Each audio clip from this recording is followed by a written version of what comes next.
Mesdames et messieurs, bonjour. Franck Aounou, bonjour. Serge Ayaka, bonjour. Bonjour à tous.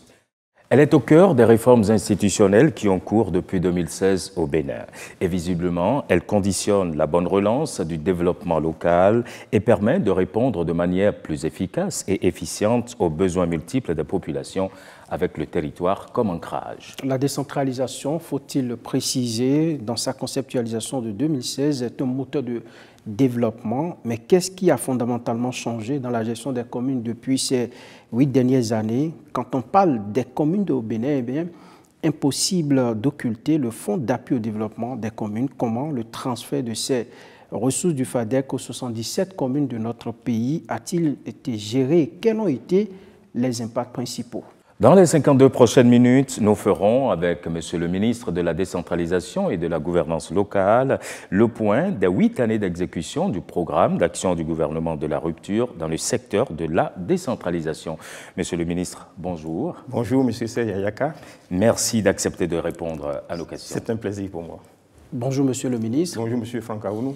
Quelles sont les principales réalisations du PAG dans le secteur de la décentralisation ces 8 dernières années? Merci beaucoup. Je vais dire d'abord bonjour aux téléspectateurs. Et les principales réalisations ces 8 dernières années dans le secteur de la décentralisation, il y en a beaucoup, mais je vais peut-être en citer 6. Nous allons d'abord commencer par la fixation des 12 chefs-lieux de département du Bénin. Et ceci a été fait depuis le 7 juillet 2016 pour combler les insuffisances dans l'administration de notre territoire et mieux assurer l'encadrement de sa gestion. Comme vous le savez, pendant longtemps, les gouvernements successifs n'ont pas pu franchir le cap de désigner ces 12 chefs-lieux de département, soit par calcul politique ou par marchandage politique. Toujours est-il que le chef de l'État, M. Patrice Talon, dès sa prise de pouvoir, a pris la mesure de la situation et a fixé ces 12 chefs-lieux de département. Et dans la foulée, évidemment, il a procédé à la nomination de 12 préfets de département, ceci également dès le 7 juillet 2016, pour prendre en charge cette nouvelle dynamique dans l'administration du territoire. Il est évident que c'était nécessaire parce qu'il fallait beaucoup de courage politique pour le faire et ne pas se laisser entraîner dans la spirale de l'inaction qu'on a vécue pendant longtemps. Ces nominations ont permis de rendre plus visible et opérationnelle l'action de l'État par l'accélération du processus de déconcentration en vue du renforcement de la décentralisation, de la démocratie à la base et de la gouvernance participative. Troisième chose, il y a la construction actuellement en cours des 11 cités administratives départementales qui seront opérationnelles dès 2025. Je pense que c'est salutaire pour notre pays. Vous n'êtes pas sans savoir que l'administration territoriale est restée dans le délabrement et dans le dénuement dans nos départements. Et en procédant à cela, le chef de l'État va doter chaque préfecture, disons, de bureaux potables, de résidences pour les préfets, de résidences pour les secrétaires généraux des départements et de bureaux adéquats pour les directions départementales, ce qui est vraiment salutaire. Et en quatrième lieu, je vais parler de la réforme structurelle du secteur de la décentralisation comme principale réalisation dans le secteur de la décentralisation. Comme vous savez, cette réforme a consacré la séparation des fonctions politiques de celles administratives et techniques, a procédé à la redistribution des rôles, disons, dans nos communes et à l'amélioration des conditions de travail des élus et des cadres pour plus d'efficacité en vue d'un réel développement à la base. Je parlerai de l'adoption de la nouvelle politique de décentralisation et de déconcentration, la PONADEC, qui s'étendra de 2024 à 2033, disons, pour pouvoir redynamiser notre manière de procéder à la décentralisation dans notre pays. Après cela, il faut parler de l'augmentation des salaires et de la revalorisation de la grille salariale au niveau des agents des collectivités territoriales. Donc, depuis le 7 décembre 2022, c'est devenu une réalité. Je pense essentiellement, pour ne pas trop m'étendre, c'est ce qu'on peut citer comme principale réalisation dans le secteur de la décentralisation. Alors, Monsieur le ministre, au-delà de tout ce que vous venez de citer, et puis Franck l'a rappelé il y a quelques instants, on ne peut parler de décentralisation au Bénin et occulter le FADEC. Comment le transfert de ces ressources du FADEC aux 77 communes a-t-il été géré? Et puis, si vous le voulez, quels en ont été les impacts principaux? Depuis 2016, le gouvernement a augmenté substantiellement le transfert des ressources aux communes. Vous savez, vous avez parlé du FADEC, le Fonds d'appui au développement des communes, c'est le principal mécanisme de transfert de fonds du budget national vers les communes ayant l'autonomie financière et la personnalité, disons, juridique. Il faut quand même qu'elles disposent de moyens pour pouvoir fonctionner. Ainsi, sur la période de 2016 à 2023, près de 400 milliards de francs CFA ont été transférés du budget national aux communes à travers le FADEC, investissement, soit en moyenne 50 milliards par an, représentant plus de 2 fois la dotation d'avant 2016. Donc avant 2016, on était dans l'ordre de 22 milliards par an. Nous sommes aujourd'hui à 50 milliards par an transférés aux communes. Cela a permis évidemment de réaliser dans les 77 communes près de 7500 infrastructures socio-administratives dans divers domaines. Je vous fais grâce des détails, on va y revenir. Bien sûr. On va y revenir. C'est salutaire. Avant, le FADEC n'était pas utilisé dans les règles de l'art, mais on peut se demander, avec un tel afflux de fonds, avons-nous l'assurance que ce serait mieux géré? Oui, évidemment, tout le mécanisme est en place à travers les audits et les structures de surveillance et de contrôle pour que ces fonds soient gérés à bon escient. Qu'est-ce qui donc a fondamentalement changé dans la gestion des communes depuis ces 8 dernières années, Monsieur le ministre? Depuis avril 2016 à ce jour, les interventions du gouvernement ont impacté positivement le secteur de la décentralisation. Ainsi, on peut noter une amélioration au niveau de la manière de gérer dans les communes, la production technique ou les prestations dans les communes ont été améliorées. Et donc la gestion administrative et financière des communes a été améliorée et cela a induit un accroissement des ressources propres des communes.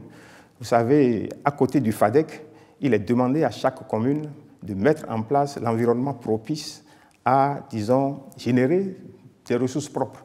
Et nous pouvons dire aujourd'hui avec fierté qu'avec cette réforme, nous avons assisté à l'augmentation des ressources propres dans environ 64 communes sur les 77, à certains endroits passant même du simple au triple. Les communes qui traînent encore les pas, nous sommes en train de faire le diagnostic et avec l'aide de la cellule de suivi et de contrôle de la gestion des communes, pour mieux les accompagner. Les accompagner pour qu'elles ne soient pas, disons, du reste. Il y a eu une amélioration de la qualité des actes ou bien des prestations fournies par les communes. Et également, le cadre de travail dans les préfectures et dans les mairies, ce cadre a été amélioré parce qu'il y a eu une professionnalisation des principales fonctions techniques et administratives. Avant, c'était laissé libre à chaque maire de recruter qui il voulait. Si ce n'est pas un partisan politique, c'est peut-être un proche. Aujourd'hui, ce n'est plus le cas, comme vous savez. Il y a un fichier national pour les principales fonctions administratives et techniques et le tirage se fait par les maires dans ce fichier au sort. Donc aujourd'hui, on peut être sûr que les aléas politiques vont être laissés de côté et qu'il n'y aura plus les interférences que nous avions connues par le passé. Évidemment, dans la foulée, les principales fonctions techniques étant en place, c'est-à-dire le secrétaire exécutif accompagné des autres cadres, il y a lieu de procéder au renforcement du personnel, de ce personnel qualifié et aussi du personnel qui existait et qu'il faut quand même accompagner pour renforcer leurs capacités, pour que ce personnel soit à disposition de ceux qui ont été tirés disons, du fichier national. Oui. Alors, Monsieur le ministre, permettez-moi de revenir un peu à la manne substantielle de 400 milliards que vous avez évoqué tantôt. Une chose est de mettre à la disposition des communes ces fonds-là, mais une autre est de s'assurer de leur gestion dans les règles de l'art. Est-ce que vous donnez cette assurance que c'est fait correctement pour éviter les dérapages? Qu'est-ce qui se fait? Oui, évidemment. Ça c'est la moindre des choses, comme je l'ai dit.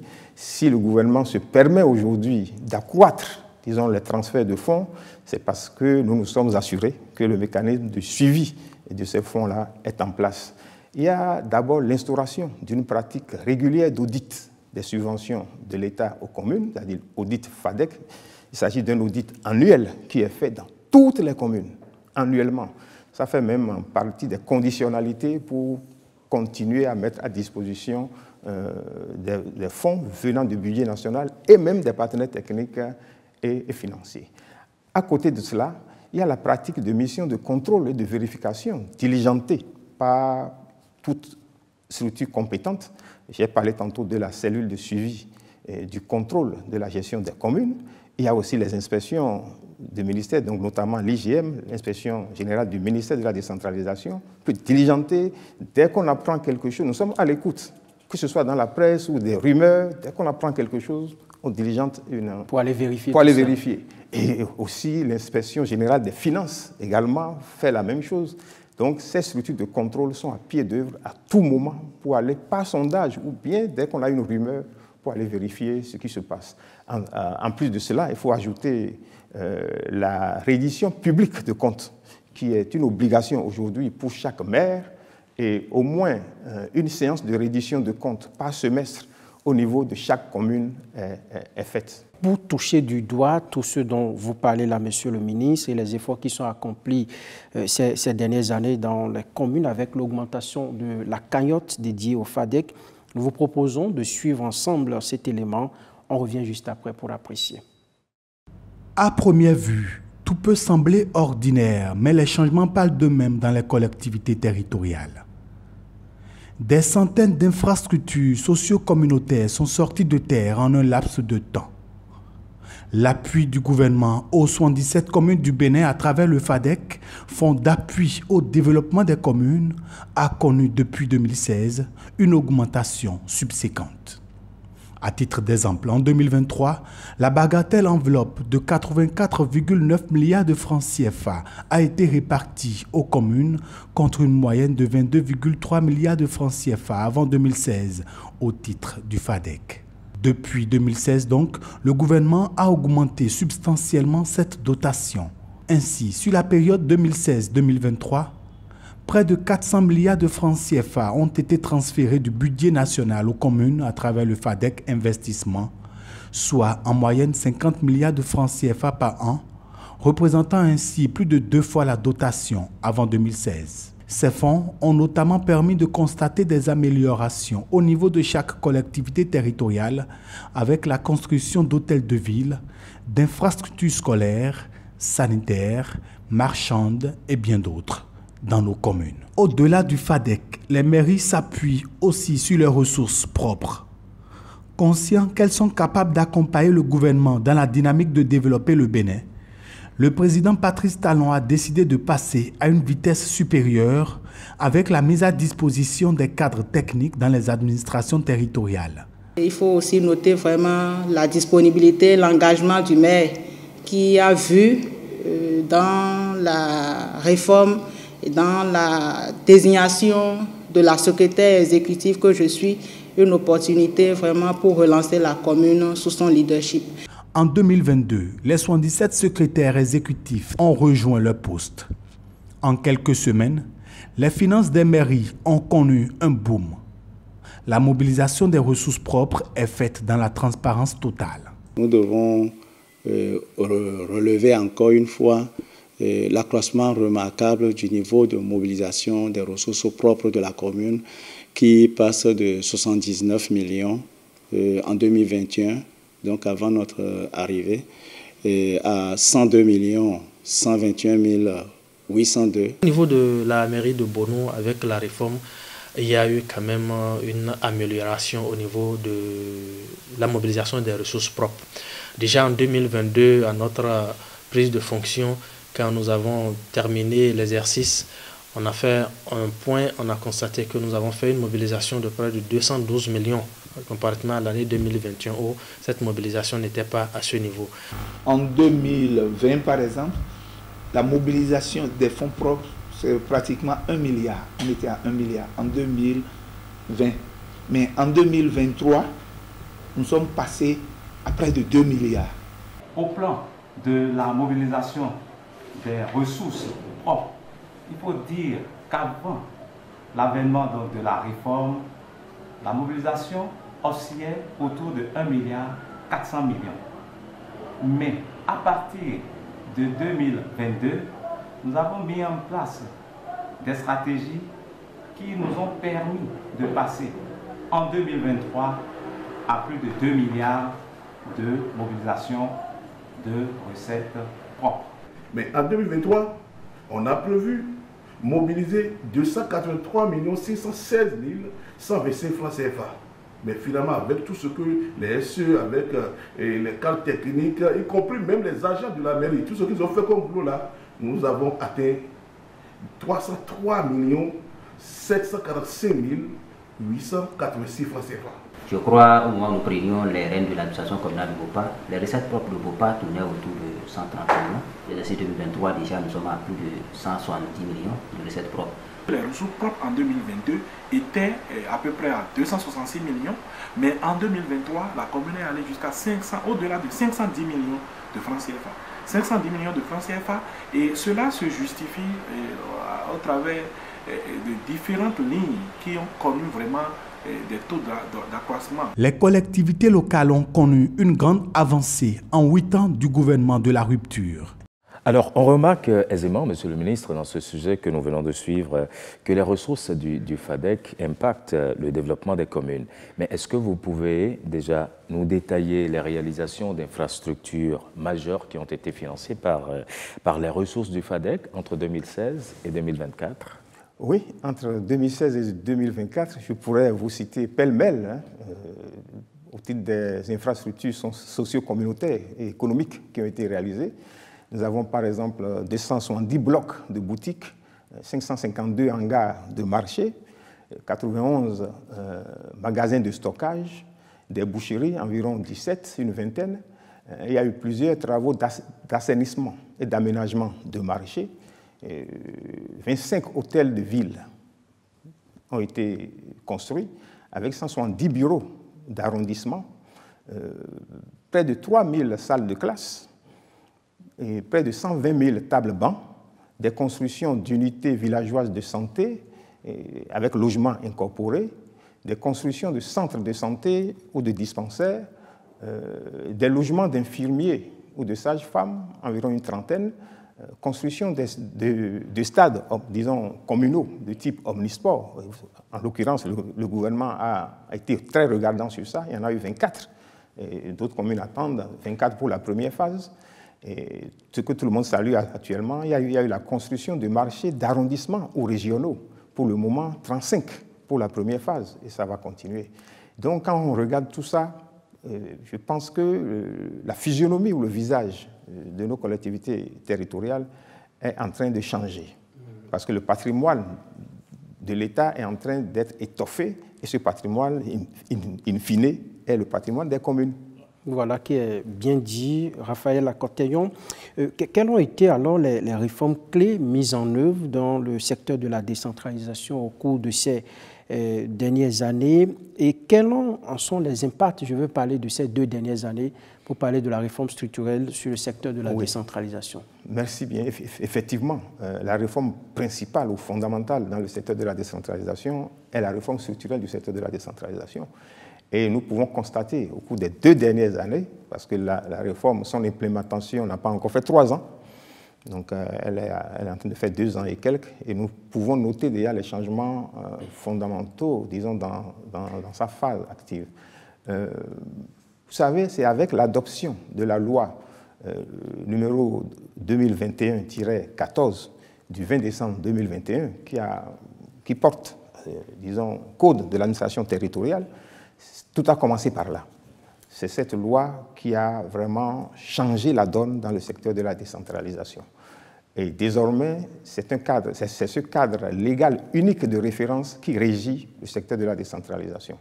Fondamentalement, cette loi a fixé, disons, les nouvelles règles fondamentales de la gestion de l'administration territoriale en réaménageant notamment le mode de fonctionnement des communes. Donc nous avons d'abord une recatégorisation des communes. Nous en avons maintenant 3. Les communes à statut particulier, elles sont au nombre de 4. Les communes à statut intermédiaire au nombre de 19. Et les communes à statut ordinaire qui sont au nombre de 54. Et tous les 10 ans, il y aura une revue pour voir comment ça va s'opérer. Évidemment, tout le monde va vouloir aspirer à devenir commune à statut particulier. Une forme de compétition. De compétition dans les communes. Et cette loi, après cette catégorisation, a redistribué les rôles. Le rôle du maire a été redéfini, ainsi que celui du conseil communal. Le fonctionnement de l'administration communale et territoriale a connu une innovation. Il y a un organe stratégique qui a fait son apparition, qui est le conseil de supervision au niveau des communes. Et à l'opérationnel, nous avons le secrétaire exécutif qui gère aujourd'hui nos communes, qui gère la commune à côté des élus. Et évidemment, le préfet conserve son rôle de tutelle en tant que représentant de l'État.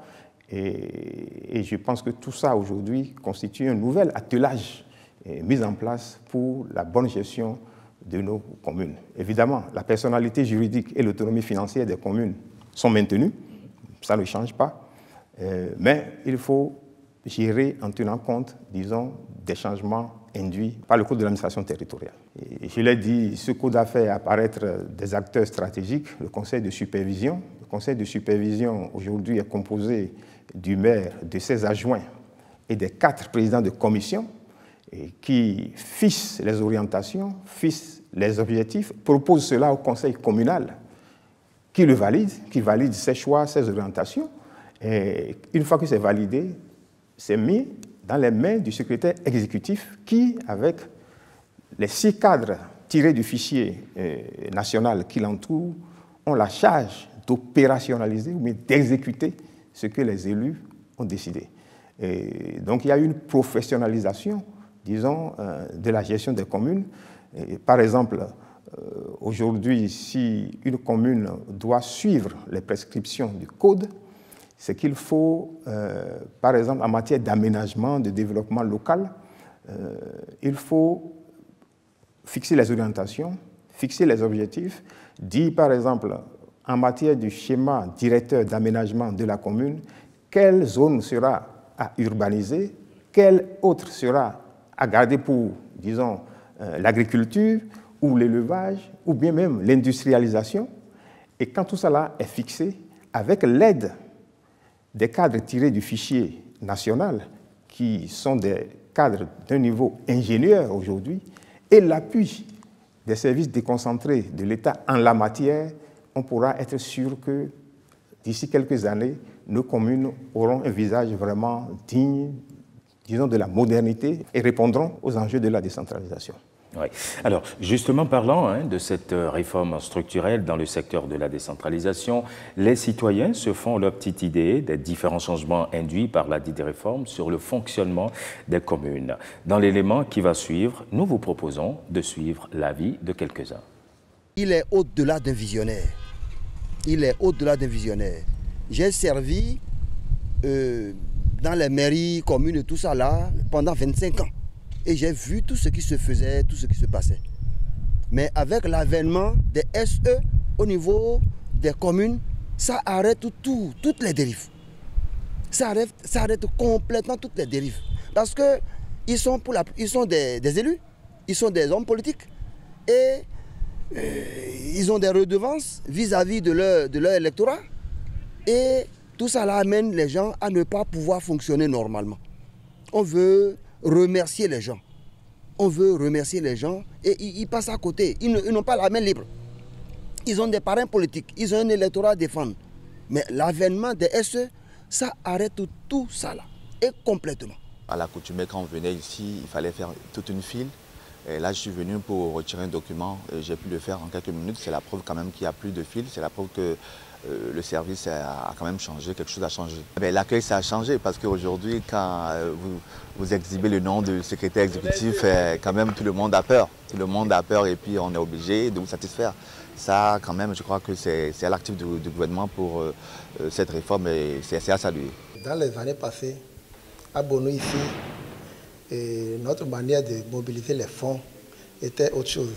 Mais aujourd'hui, là, quand les réformes sont arrivées, on nous a, nous en tant que chef de village, on nous a montré la voie par laquelle nous allons passer pour mobiliser les ressources.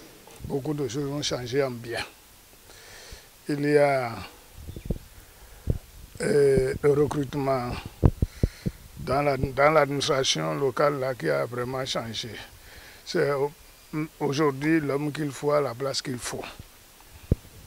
Avant là, les politiciens placent les leurs et ils font de l'administration ce qu'ils veulent. Avec les réformes, la reddition de comptes se passe plus bien. Il faut le dire, nous participons à toutes les étapes de la reddition de comptes. Surtout en tant que CPC, nous sommes associés et des fois c'est nous qui imposons les thématiques. Auparavant, quand vous venez à la mairie pour des légalisations, pour des services, il se trouve que vous ne trouvez pas le personnel en place. Mais avec l'arrivée du SE, du secrétaire exécutif, et l'absence au poste, le retard au travail, ça a cessé. C'est une réforme nécessaire. Et si elle n'existait pas, c'est qu'elle doit exister. Et heureusement, c'est arrivé. Et nous remercions le chef de l'État qui a compris que sans cette réforme, le développement à la base ne serait pas une réalité. Monsieur le ministre, on comprend en suivant cet élément la satisfaction des usagers de l'administration communale à la suite de cette réforme, mais on ne peut quand même pas dire que tout est rose dans nos communes aujourd'hui. Oui, comme vous le savez, aucune œuvre humaine n'est parfaite. C'est en se mettant à l'œuvre qu'il faut s'ajuster au fur et à mesure des embûches ou difficultés éventuelles. Non, c'est vrai, je sais que vous voulez faire allusion peut-être aux démissions ou aux révocations de secrétaires des SE, mais il y a plus de peur que de mal. Parce que quand on regarde d'abord les démissions des secrétaires exécutifs, ici et là, nous sommes environ peut-être 9 sur les 117 communes, ce qui n'est pas alarmant, c'est inhérent pratiquement à toute réforme, à toute nouvelle réforme. Parce qu'il y a des gens qui pensaient, il y a des secrétaires exécutifs qui pensaient peut-être que le mode de gestion auquel nous nous sommes adonnés pendant 20 ans, avant ce mode de gestion continuait à avoir cours. Mais ils se sont trompés. Et une fois sur le terrain, ils ont vu non, il y a tout un mécanisme pour que les fonds soient gérés dans les règles de l'art. Ce n'est pas parce qu'on est ordonnateur de budget qu'on va continuer à gaspiller les fonds. Donc, certains ont reconnu carrément qu'ils se sont trompés parce qu'il n'y a pas, disons, un terrain favorable pour qu'il y ait de fuite de fonds ou de dispersion de fonds. Et on ne peut plus s'adonner également aujourd'hui à l'improvisation. Le SE ne peut pas se lever et faire ce qu'il veut.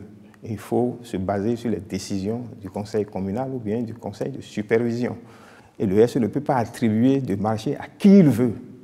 La personne chargée, la personne responsable des marchés publics est là pour ça. Elle doit suivre les procédures. Si le SE s'immisce dans la chaîne de passation des marchés publics, il va en répondre. Certains, ayant vu cela, ont rebroussé chemin, calmement.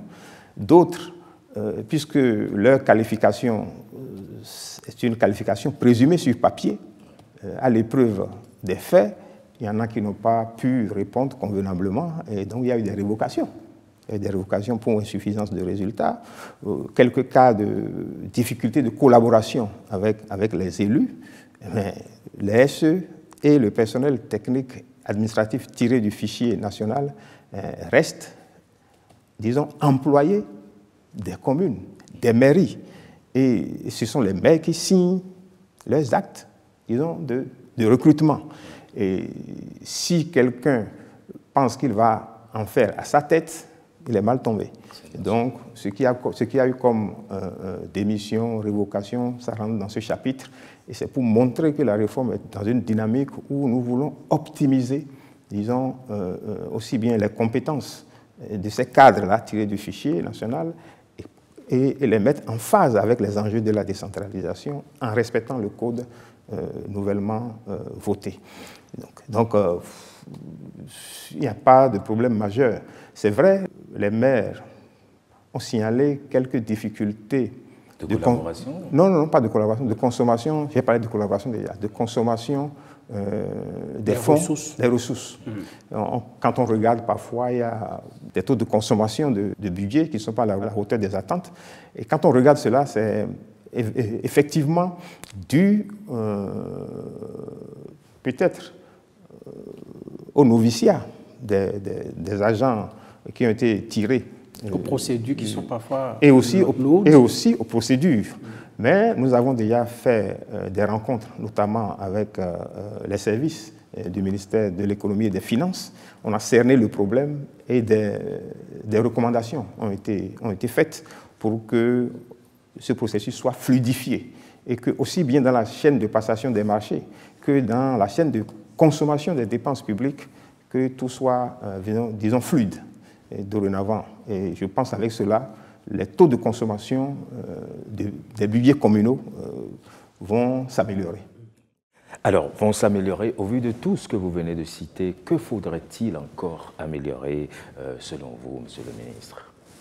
Ce qu'il faut améliorer, c'est le respect d'abord des tests.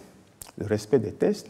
Il faut suivre les procédures édictées en matière de consommation des budgets, en matière de passation des marchés publics dans les mairies, et éviter que les structures de contrôle, aussi bien les contrôleurs financiers ou bien le trésorier communal, s'adonnent à des observations incessantes. C'est-à-dire que quand le secrétaire exécutif leur envoie un dossier, il vaut mieux faire en même temps toutes les observations.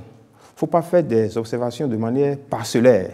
On fait des observations, on retrouve ça au secrétaire exécutif. Quand les gens se mettent à jour, en tout cas, donnent satisfaction à ces observations, quand ça revient chez le contrôleur financier, il en fait de nouvelles. Donc ça fait des va-et-vient qui allongent le délai, disons, de traitement des dossiers. Et c'est tout ça qui retarde, disons, la consommation du budget. Et comme je l'ai dit, le problème a déjà été cerné et je pense que ça devrait aller. C'est vrai que dans le cadre du programme d'action du gouvernement, dans le secteur de la décentralisation, nous avions parlé également du fonds d'investissement communal, le FIC. Le FIC est censé donner aux communes de nouvelles sources de financement. Sous quelles conditions les communes pourront recourir à l'emprunt, sous quelles conditions les communes pourront recourir à contractualiser dans le cadre d'un partenariat public-privé et autres. Il y a la finance climat, les changements climatiques aujourd'hui avec l'adaptation que cela appelle de notre part. Il y a des bailleurs de fonds qui sont prêts à aller dans ce sens. Et pour pouvoir consommer ces fonds verts et ces fonds liés au climat, au changement climatique, il faut des conditions. Il faut mettre des balises dans les communes. Le FIC est censé poser, disons, les mécanismes pour que cela soit possible. Et c'est en cours. Aujourd'hui, il y a la cellule de suivi et de contrôle de la gestion des communes qui a travaillé sur le FIC. Et je pense que le comité stratégique va s'y pencher bientôt et le gouvernement fera les options qu'il faut pour que le FIC devienne une réalité. À long terme, on risque d'avoir des communes qui fonctionnent comme des entreprises, c'est ça? C'est vrai que la nouvelle donne aujourd'hui, la gestion axée sur les résultats est de mise partout, mais dans les communes, ce qui importe, c'est la valorisation des potentialités de la commune, tout en assumant, disons, la satisfaction des populations à la base. Et donc, ce ne sera pas fonctionner comme une entreprise au sens de chercher à maximiser le profit, non. Mais c'est chercher à satisfaire les populations, chercher à travailler pour le développement, disons, de la commune. Il faut que le visage que présentera nos communes demain, d'ici 5 ans, d'ici 10 ans, qu'on sente que, avec la réforme, vraiment, il y a eu vraiment une plus-value, quelque chose a bougé positivement, et que le développement de notre territoire national soit vraiment équilibré. Il faudrait qu'il y ait un équilibre dans le développement du territoire. Alors, on entend parler aussi de la nomination de conseillers juridiques et de conseillers financiers pour les préfets. Toujours en droite ligne de la loi portant code de l'administration territoriale, il y a eu en même temps une réorganisation de nos préfectures, une redéfinition des attributions des préfets, du fonctionnement et de l'organisation des préfectures. Et dans ce sens, chaque préfet sera aujourd'hui entouré, je peux dire, d'un conseiller juridique et d'un conseiller financier, ce qui n'existait pas par le passé. En dehors de ces deux conseillers-là, il y aura dans nos préfectures dorénavant 2 directions. Au lieu des services auxquels nous avons droit aujourd'hui, il y aura 2 directions. Donc cette nouvelle donne est en cours de concrétisation. Le décret a déjà été pris et les préfets sont actuellement en consultation pour faire les propositions allant dans ce sens. Mais monsieur le ministre, qu'en est-il exactement du CEFAL? Oui, le CEFAL, le Centre de formation pour l'administration locale, le CEFAL. Le CEFAL est à pied d'œuvre et est sollicité fortement dans le cadre de cette réforme. Il n'y a pas de semaine, depuis que la réforme a été implémentée, il n'y a pas de semaine que le CEFAL ne soit pas sollicité pour le renforcement de capacités aussi bien des élus, que ce soit le maire, ses adjoints, les chefs d'arrondissement, les présidents de commission, les conseillers communaux sans charge, mais aussi les cadres, aussi bien tirés du fichier que les autres membres du personnel de la commune, en tout cas de la mairie. Il n'y a pas de semaine, je le dis, que des plans de formation ou de renforcement de capacité ne soient programmés de concert avec la cellule chargée du suivi et du contrôle de la gestion des communes pour pouvoir accompagner tous ces acteurs, disons, dans la mise en œuvre de la réforme. Nous avons, au titre du PAG, prévu même reconstruire le CEFAL et faire du CEFAL un centre à vocation régionale.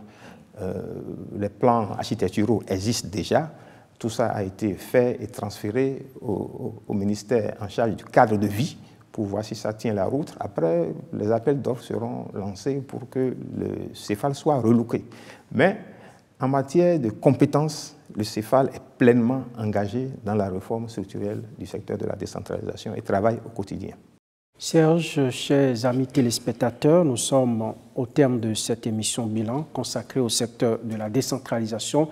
Nous avons entre autres évoqué la mise en œuvre du programme d'action du gouvernement dans le secteur, les réalisations effectuées grâce au fonds FADEC et nous avons passé en revue les défis des 2 années de la réforme structurelle dans le secteur de la décentralisation aussi. Et grâce aux explications du ministre, eh bien, nous avons pu comprendre que beaucoup de choses sont faites dans le secteur pour faire de nos communes des entités au service du développement. Monsieur le ministre, est-ce que vous avez autre chose à dire que vous n'avez pas partagé avec nous au cours de ces moments passés?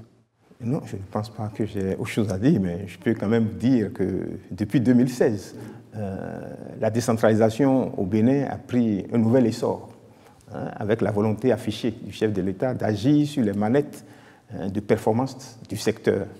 En conséquence, le gouvernement a posé les balises et les prérequis d'une meilleure gouvernance de nos collectivités territoriales décentralisées, pour faire d'elles le levier du développement à la base et renforcer, disons, la capacité des communes à faire à terme de grands investissements structurants à fort potentiel socio-économique afin de dynamiser l'économie locale, le tout pour créer dans nos communes les conditions de vie agréables, afin que les populations n'aient pas besoin de partir vers les grandes villes pour avoir accès aux services sociaux de base. Et les effets positifs de ces différentes actions qui procèdent de la mise en œuvre du programme d'action du gouvernement nous projettent vers un lendemain meilleur et garantissent à nos populations rurales et urbaines un plein épanouissement et l'identification de soi. Merci beaucoup à vous, Monsieur le ministre. Merci, je vous remercie. Merci Franck. Merci Serge. Merci à toutes et à tous. Bonne suite des programmes sur nos différentes antennes.